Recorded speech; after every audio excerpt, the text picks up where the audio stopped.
When I put out the tweet in the Facebook status that asked for you guys' questions, one of the biggest ones I got, also with the most likes, was how do you know someone's the one? And kind of fit with that is, how do I know I'm in God's will? Now, I really want to answer that one because I also struggled with that one for years. I would sit down and I would read the Bible and I would open and try to find exact passages to fit exact decisions in life. And to be honest, it kind of left me depressed because I could never find an exact answer. I would treat the scriptures almost like they were a fortune cookie and like a roadmap to life, looking for this one thing that tells me about my life. But my view has totally changed on what the scriptures are because I realize they're not just little cookie cutter answers for me and my life. They're actually a grand narrative, huge story about one man, Jesus, and how he redeems humanity and how he redeems people who trust in him.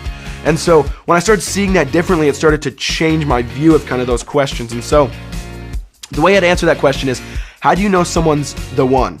Now, this might depress someone, and this might, make some of you lose the Disney type fairy tale dream, but I don't think there's such thing. I think you've watched too much Disney and too much The Notebook and read too much Nicholas Sparks if you think there's the one. Now, why do I say that? First is just logically, if there is the one, then if a guy 3,000 years ago married the wrong person who wasn't the one, that means he must have tore down the lineage all the way down into history because he married someone else's one, and that person has to marry someone else's one. And so it just doesn't logically work, because if there's one, and if one person messes it up, then it doesn't work anymore.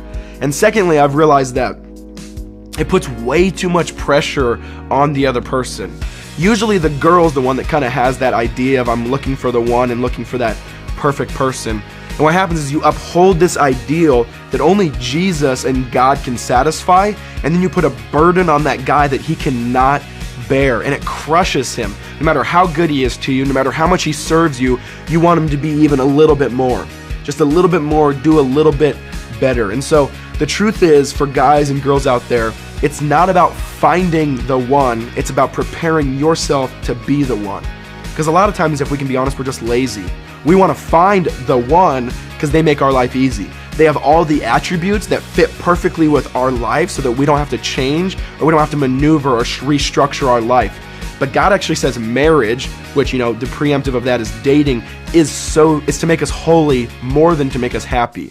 It's about making us look like him. And so I would say there's no such thing as the one.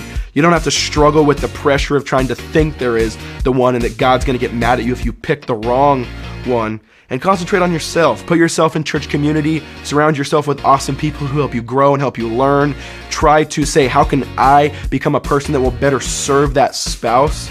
Because what happens is, if you believe in that one, then when they mess up or when they do something that makes you mad, you kind of are a slave to them because you always react to it. So if you believe in that kind of idol of a person, of a guy or a girl, when they mess up, or when you get in an argument, you get depressed or you struggle or it makes you sad. But if you're resting and putting your identity in who God is and how he's lined you up to be with him, then when that person does mess up or does fail you, because your identity is not in that person but in God, you can give them grace, you can give them forgiveness, and you can give them love. But if you're attached to them as your identity, you can never do that. You always react based upon what they do. And so you can have freedom to just pick.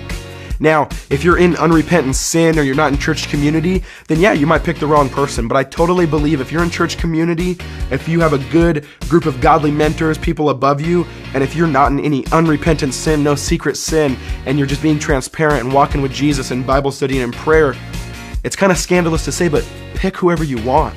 Pick whoever you want. I mean, does it bother anyone that in Acts chapter 1, the apostles actually drew straws to see who would become the next apostle? They trusted God so much because they were in intimacy with him, in relationship with him, they trusted him to pick who would be the right one.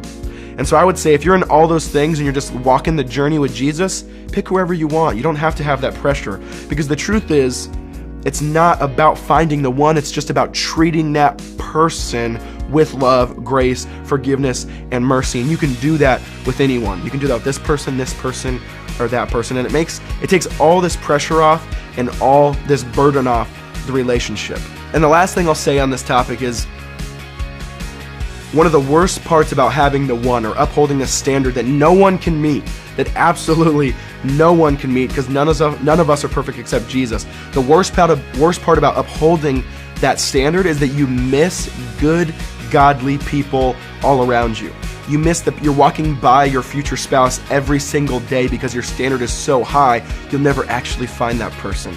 And so when you understand that God gives you freedom to choose when you're living in community, you're living in intimacy with Him, then what happens is you start to notice people in your life who might make a good partner to be on mission with you to do what God has called you to do.